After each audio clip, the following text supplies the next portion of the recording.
Mercun dan bunga api secara umumnya digunakan semasa pesta ataupun cuti perayaan di Malaysia seperti Hari Raya, Tahun Baru Cina dan Deepavali.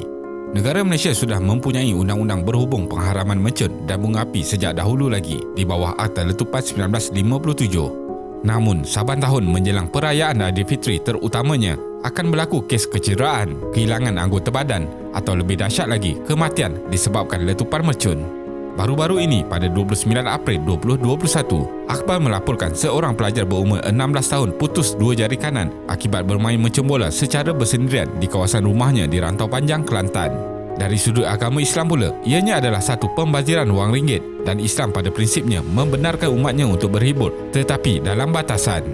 Hukum mercun adalah haram dan wajib dijauhi oleh umat Islam, lebih-lebih lagi yang bersifat membahayakan. Jadi dalam video kali ini, kita akan melihat kenapa kerajaan Malaysia mengharamkan mercun. Teruskan menonton. Tragedi letupan kilang bunga api di Sungai Buloh.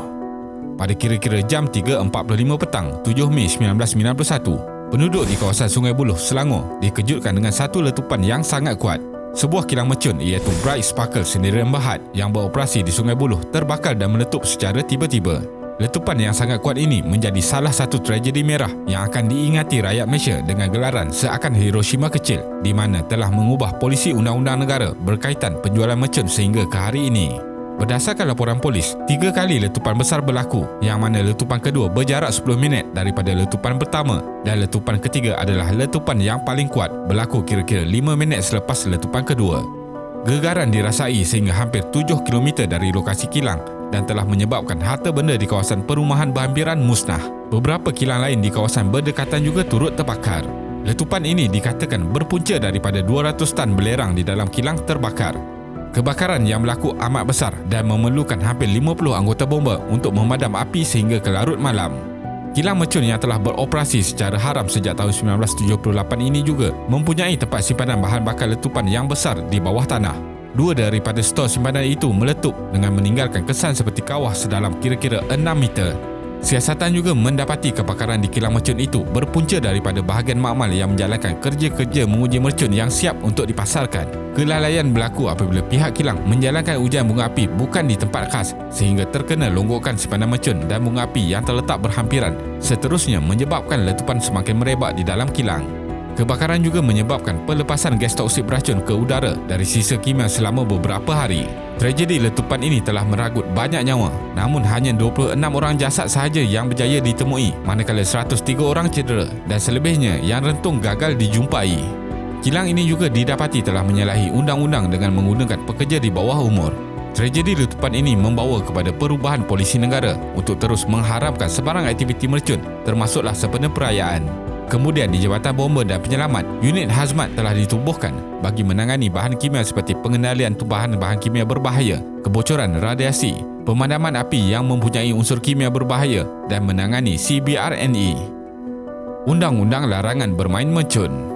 Larangan bermain mercun telah diputuskan dalam Mesyuarat Jemaah Menteri pada 15 Februari 1995 dan larangan bermain bunga api pada 15 Mac 1995 serta masih berkuat kuasa sehingga kini dan tertakluk di bawah Akta Bahan Letupan 1957. Jualan mercun dan bunga api perlu mendapatkan kebenaran polis bergantung kepada pematuhan syarat dan peraturan yang dikuatkuasakan. Setiap kali perayaan, Polis Diraja Malaysia (PDRM) akan mengingatkan orang ramai bahawa larangan memiliki, menjual, membeli atau bermain mercun atau bunga api yang diharapkan masih berkuat kuasa. Penjualan bunga api dibenarkan dengan syarat pada tahun 2021. Walaupun begitu, penjualan bunga api bagi musim perayaan Aidilfitri tahun ini 2021 dibenarkan selepas Kementerian Dalam Negeri (KDN) memberi kelulusan bagi mengimport, menyimpan dan berniaga secara jualan umum sepada musim perayaan dengan mematuhi peraturan ditetapkan oleh Polis Diraja Malaysia. Antara syarat yang perlu dipatuhi ialah penjualan dilakukan oleh peniaga kecil atau peruncit dan pasaraya berwarga negara Malaysia sahaja dan perlu mempamerkan lesen yang diluluskan selama 30 hari sahaja. Penjualan juga tidak dibenarkan kepada pembeli berumur kurang 18 tahun secara urus niaga dalam talian dan di restoran serta kedai makan. Kesimpulannya, walaupun sering diingatkan akan bahaya letupan mercun dan terdapat banyak kes kecederaan seperti kehilangan jari berlaku saban tahun, terutamanya kepada kanak-kanak, Tetapi ianya seakan tidak memberi pengajaran. Pihak berkuasa juga perlu menjalankan pemantauan dalam penjualan jenis mercun berbahaya yang diharamkan, sama ada secara terus atau dalam talian. Manakala bagi masyarakat, langkah keselamatan perlu diambil perhatian supaya dapat mengelakkan perkara yang tidak diingini berlaku. Terima kasih kerana menonton dan jangan lupa subscribe. Jumpa lagi.